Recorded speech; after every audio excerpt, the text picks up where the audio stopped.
नमस्कार। आज हम बात करते हैं भाषा विज्ञान की। भाषा विज्ञान एमए उत्तरार्ध का एक पेपर है, थर्ड पेपर है, जो कि बहुत ही इम्पोर्टेंट है। इसे हम कठिन समझते हैं, पर अगर थोड़े से गहन अध्ययन से हम इसको देखें, थोड़ा गहन अध्ययन इसके बारे में करें, तो ये विषय इतना कठिन नहीं है। जैसे कि हम बात कर रहे थे भाषा विज्ञान की, तो भाषा विज्ञान के अध्ययन की पद्धतियाँ जो हैं उनके बारे में हम आज चर्चा करेंगे। भाषा विज्ञान अध्ययन की जो पद्धतियाँ हैं उन्हें हम अध्ययन की सुविधा के लिए 4 भागों में विभाजित करते हैं। वर्णनात्मक भाषा विज्ञान। वर्णनात्मक भाषा विज्ञान के अंतर्गत किसी विशिष्ट काल की किसी एक विशेष भाषा का अध्ययन किया जाता है। भाषा की वर्णनात्मक समीक्षा करते हुए भाषा की ध्वनि, संरचना तथा शुद्ध अशुद्ध रूपों का उल्लेख किया जाता है। ध्वनि, शब्द, रूप, वाक्य आदि का अध्ययन कर ऐसे नियम निर्धारित किए जाते हैं जिनसे भाषा का स्वरूप प्रकट किया जा सकता है। वर्णनात्मक भाषा विज्ञान भाषा के स्वरूप को केवल वर्णित करता है, वह यह नहीं दिखाता कि भाषा का वह स्वरूप शुद्ध है अथवा अशुद्ध है। इसके अर्थ तत्वों का अध्ययन नहीं किया जाता है। जो भाषा विज्ञान का जो वर्णनात्मक अध्ययन की जो पद्धति है, उसमें अर्थ तत्वों का अध्ययन नहीं किया जाता और अर्थ तत्व ही भाषा का प्राण तत्व है। इसी कारण इसमें अपूर्णता प्रतीत होती है। पाणिनि की जो अष्टाध्यायी है वह वर्णनात्मक भाषा विज्ञान जो पद्धति है उसका सर्वोत्तम उदाहरण है। वर्णनात्मक भाषा के विरोध में व्याकरणात्मक अथवा आदेशात्मक भाषा विज्ञान का विकास हुआ। वर्णनात्मक भाषा विज्ञान भाषा के स्वरूप को केवल वर्णित करता है, वह यह नहीं दिखाता कि भाषा का यह स्वरूप शुद्ध है अथवा अशुद्ध है। और आदेशात्मक या फिर व्याकरणात्मक जो भाषा विज्ञान है वो भाषा के स्वरूप का वर्णन करके यह निर्धारित करता है कि अमुक भाषा में ऐसा होना चाहिए या ऐसा लिखना उचित है या फिर ऐसा लिखा हुआ अनुचित है। जैसे अगर एक उदाहरण की हम बात करें कि मुझे जाना है, अगर इसके स्थान पर मैंने जाना है लिख दिया तो वर्णनात्मक भाषा विज्ञान शुद्ध या अशुद्ध नहीं देखता, बस लिख दिया। इसके विपरीत अगर व्याकरणात्मक या आदेशात्मक भाषा विज्ञान की बात करें तो वो प्रयोग को, इस उदाहरण को, इसके प्रयोग को अशुद्ध मानता है। ये वर्णनात्मक भाषा विज्ञान है। सरस्यु जो कि विद्वान थे, सरस्यु ने सर्वप्रथम भाषा विज्ञान को 2 वर्गों में विभाजित किया, एककालिक भाषा विज्ञान और बहुकालिक भाषा विज्ञान। सरस्यु ने जिसे एककालिक भाषा विज्ञान कहा, उसी को अमेरिकी विद्वानों ने वर्णनात्मक भाषा विज्ञान की संज्ञा दी।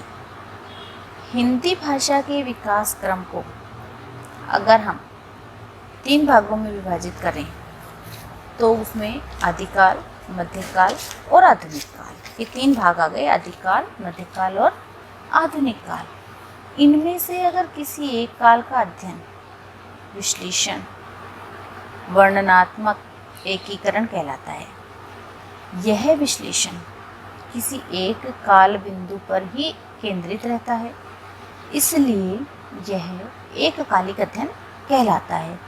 वर्णनात्मक भाषा विज्ञान में किसी काल विशेष में प्रचलित भाषा के स्थिर रूप का वर्णन किया जाता है, इसलिए इसे सस्यु ने स्थित्यात्मक पद्धति कहा है। अब इसके बाद हम बात करते हैं ऐतिहासिक पद्धति की। अगर ऐतिहासिक भाषा विज्ञान मतलब भाषा विज्ञान के अध्ययन की अगर ऐतिहासिक पद्धति की बात की जाए तो आधुनिक भाषा विज्ञान के जनक द सस्यूर, जिन्होंने भाषा विज्ञान की इस पद्धति को गत्यात्मक या विकासात्मक पद्धति कहा है। वर्णनात्मक भाषा विज्ञान में किसी कार्य विशेष का अध्ययन किया जाता है, इसलिए वह स्थित्यात्मक पद्धति है। किसी एक काम को एक काल क्षेत्र में या एक बिंदु पर एक कार्य को करना मतलब स्थिरता, तो उस पद्धति को उन्होंने स्थित्यात्मक पद्धति कहा। जबकि ऐतिहासिक भाषा विज्ञान में किसी भाषा के मूल से चलकर उसके वर्तमान रूप तक का क्रमिक अध्ययन किया जाता है। जैसे अगर हम बात करें वैदिक युग की, तो वैदिक युग से जो भाषा प्रारंभ हुई, सर्वप्रथम संस्कृत, फिर प्राकृत, फिर अपभ्रंश, तो इस क्रम में फिर इस क्रम की परंपरा को आगे दिखाते हुए हिंदी के क्रमिक विकास पर प्रकाश डालना, ये ऐतिहासिक पद्धति कहलाती है। वैदिक भाषा ही परिवर्तित होते होते हिंदी के रूप में कैसे उपस्थित हुई और कालक्रम से वैदिक भाषा में जो परिवर्तन हुए उनके क्या कारण थे, तो इन सब प्रश्नों पर भी अगर ऐतिहासिक भाषा विज्ञान जो है वो विचार करता है। जैसे उदाहरण के लिए जो संस्कृत का एक शब्द हम ले लें हस्त, तो वो प्राकृत में संस्कृत का हस्त शब्द जो था वो प्राकृत में हक बन गया और फिर हिंदी में हाथ। तो कैसे इनका परिवर्तन हुआ, ये कैसे बना, इसका परिचय हमें भाषा विज्ञान के अंतर्गत मिल जाता है। फिर अगर हम बात करते हैं सैद्धांतिक दृष्टिकोण की, तो सैद्धांतिक दृष्टि से वर्णनात्मक एवं ऐतिहासिक अध्ययन पद्धति अलग अलग है। सैद्धांतिक दृष्टि से अगर हम इन पर विचार करते हैं तो ये दोनों पद्धतियाँ अलग अलग हैं, किंतु व्यवहारिक रूप में परस्पर संबंधित है। ऐतिहासिक भाषा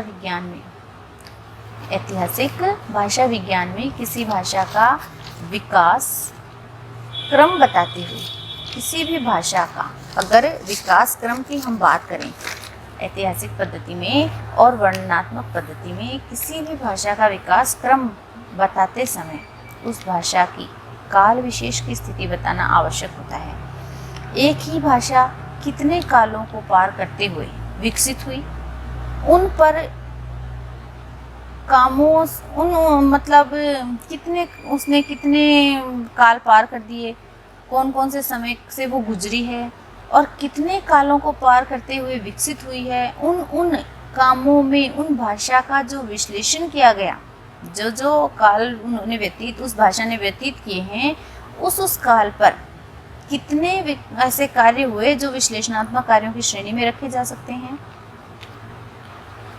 तो उनका विश्लेषण किए बिना ऐतिहासिक पद्धति अग्रसर नहीं हो सकती। इस प्रकार भाषा के ऐतिहासिक अध्ययन में वर्णनात्मक का समावेश अपने आप ही हो जाता है।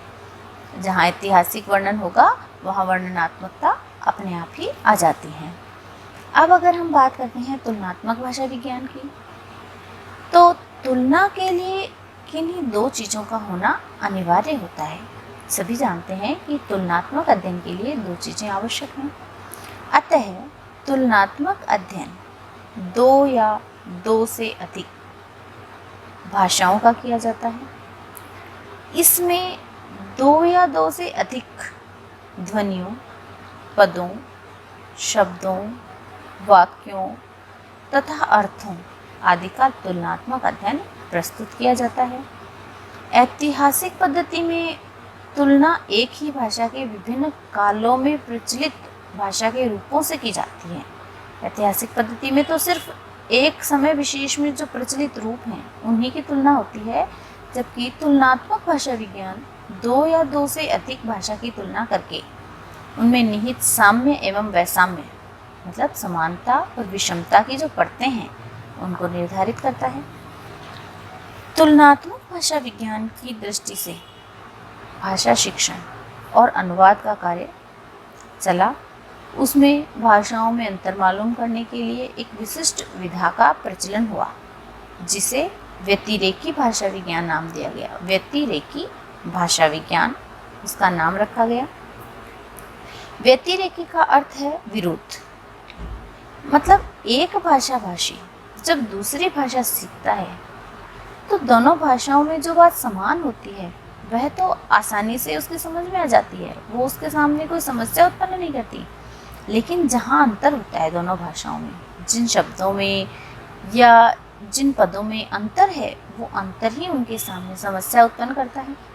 व्यतिरेकी विश्लेषण के द्वारा इस अंतर को मालूम किया जाता है। भाषा शिक्षण और अनुवाद के लिए व्यतिरेकी भाषा विज्ञान बहुत उपयोगी है।